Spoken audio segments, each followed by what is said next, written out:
Why Paul was the false apostle of Christianity. Paul is often considered one of the most influential figures in the history of Christianity, but there has been much debate over whether he was a true apostle of Jesus Christ or a false apostle. In this document, we will explore the reasons why Paul should be considered a false apostle by examining his claims to be an apostle, comparing his teachings with other biblical authors, and evaluating his historical character. Paul's conversion. One of the key aspects of Paul's apostleship is his conversion experience. According to his own account, Paul encountered Jesus on the road to Damascus and was dramatically converted. However, there are reasons to question the authenticity of this conversion. Firstly, Paul's account of his conversion is extremely dramatic. He claims that a bright light emitted from Jesus, causing him to fall to the ground and be blind for 3 days. This account seems highly embellished and raises doubts about its veracity. Secondly, Paul's conversion experience does not seem to align with the teachings of Jesus and the early church. According to the gospel accounts, Jesus called his disciples to spread the gospel and make disciples of all nations, but Paul does not mention any involvement in missionary activities before his conversion. Instead, he focuses solely on his personal encounter with Jesus.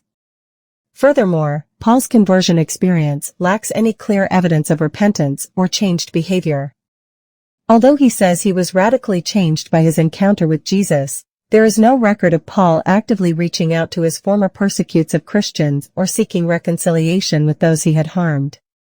Paul's character. As we examine Paul's character, we find several red flags that call into question his integrity as an apostle. Firstly, Paul had a significant past as a persecutor of Christians. Prior to his conversion, he actively participated in arresting, imprisoning, and even executing the followers of Jesus. This raises serious questions about his sincerity and commitment to the teachings of Jesus.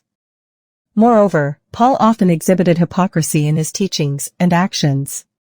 While he preached about love and forgiveness, he exhibited a judgmental and harsh attitude towards those who disagreed with him or challenged his authority. For example, he harshly rebuked the Corinthian church for their immoral behavior, despite his own history of engaging in immoral behavior before his conversion. Additionally, Paul's teachings on morality are often contradictory and inconsistent. While he advocated for certain behaviors and encouraged his followers to live their lives according to certain moral standards, he often justified his own actions and teachings based on his own personal preferences or convenience. This lack of moral consistency raises questions about his trustworthiness as an authoritative figure. In conclusion, while Paul may have played a significant role in the early spread of Christianity, there are significant reasons to question his authenticity as an apostle. His claims, teachings, and character raise significant doubts about his trustworthiness and authority. By examining these factors, we can better evaluate the historical Paul and consider his place within Christianity.